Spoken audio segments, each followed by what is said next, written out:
आज हम लोग जो समाकलन चल रहा है, समाकलन में हम लोग 7.11 पढ़ेंगे और इस प्रकार से समझेंगे कि जो अभ्यास में जो सवाल है और जो परीक्षा में आने वाली सवाल है, दोनों हम इस प्रकार से हल कर सकें। उन हम लोग फॉर्मूले और उन सूत्रों का यहाँ पर समझ लेंगे जो हमारे लिए समाकलन में प्रयोग में लाई जाती हैं। तो हम लोग जो समाकलन का चलते हुए अध्ययन आ रहा है, उसमें हम लोग अब तक 7.10 तक का क्लियर किए, जिसमें आज 7.11 में जो प्रयोग होने वाले जो फार्मूले हैं, उनका हम लोग अध्ययन करेंगे।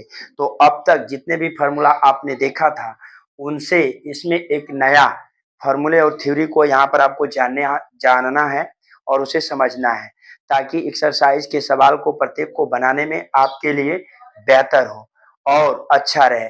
तो यहाँ पर जो हमारे पीछे की जो फार्मूला है वो भी प्रयोग होगा, और लेकिन यहाँ पर एक नया समाकलन के बारे में आप पैटर्न सीखोगे।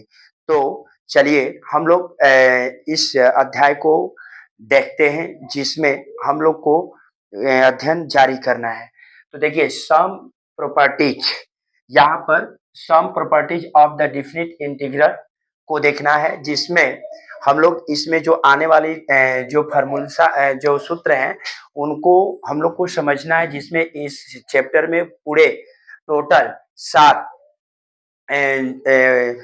जो फार्मूला है, सूत्र है, उनका लागू हुआ है इस चैप्टर में।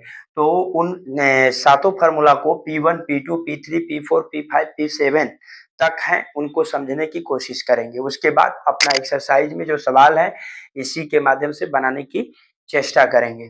तो चलिए आइए देखिए, यहाँ पर P0, जो P0 कहता है कि यदि समाकलन जो डिफिनिट है, तो A से B fx है, तो इसके बराबर हम इसको a b f t dt भी कह सकते हैं, यानी इस समीकरण को प्रतिस्थापित किए हैं।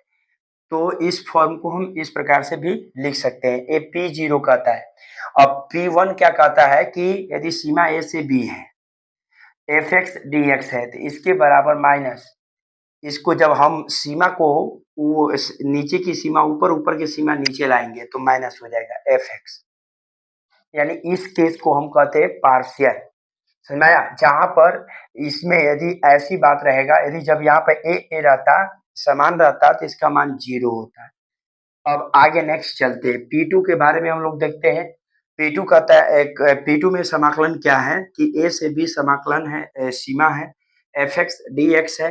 तो हम यहाँ पर इसको यहाँ पर a और c यानी b को प्रतिस्थापित कर देंगे। यदि c आ जाता है, तो इस ए चीज को लाने के लिए, इतना को लाने के लिए हम ए से सी ले लेंगे, F X D x plus, अब यहाँ पर सी से बी, जब हम यहाँ पर एक अन्य वैल्यू सी के साथ इसको हम क्या किए, ऐड किए, और ये अपने आप जब हल करेंगे तो यह इसके बराबर आ जाएगा।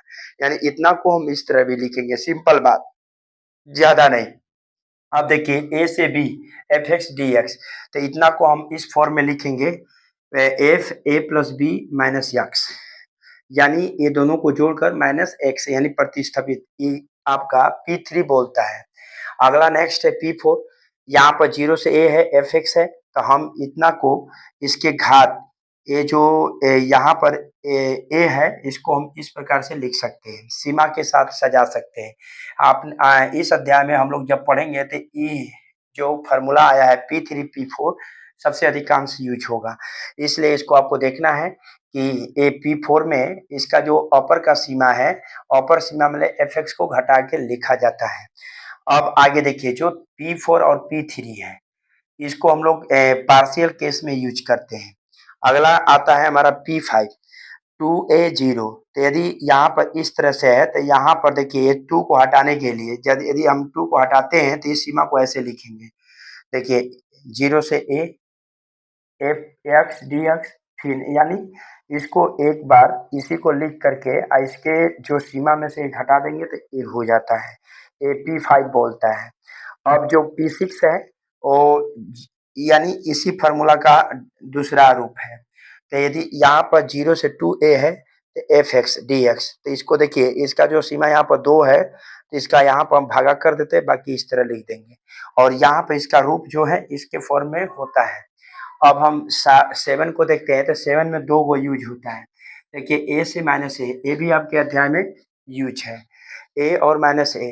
तो इसको हम जब लिखना चाहेंगे तो देखिए यहाँ पर इसका मान, इसको हम इतना को 2 0a fx dx, जहाँ पे f एक इवेंट संख्या है और a विषम में यहाँ पर इस फॉर्म होगा। तो इस तरह से हम लोग जो some properties of the definite integration था या इंटीग्रल्स था, तो उसमें हम लोग ये सारी चीज़ों को समझे जो हमारे अध्याय को बनाने में मदद देंगे। और एक अच्छे रणनीति के साथ अब हम लोग 7.11 को देखेंगे और आपसे सबसे ज़्यादा हम यही बात कहेंगे कि जो पीछे से पढ़ाते आया गया है चैप्टर बार बार रिवीजन कीजिए, ताकि आपके लिए रिवीजन ही एकमात्र आपका साधन है जो आपके परीक्षा में आपके लिए अच्छे मार्क्स के साथ साथ आपके टेंशन, आपके नीड को उड़ा सकता है।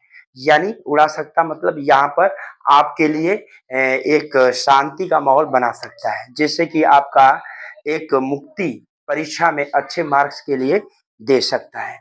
तो यहाँ पर अपना ये चीज़ों को ध्यान देना है और बार बार रिवीजन करना है। ना समझ में आए वीडियो को 2 बार से 3 बार देखें। इस तरह से आप अपने पढ़ाई को अच्छे तरीक़ा से करें। तो यहीं से ये हमारा समाप्त होता है और अपना आप स्वास्थ्य का ध्यान रखें और अच्छी रणनीति के लिए कायम रहें।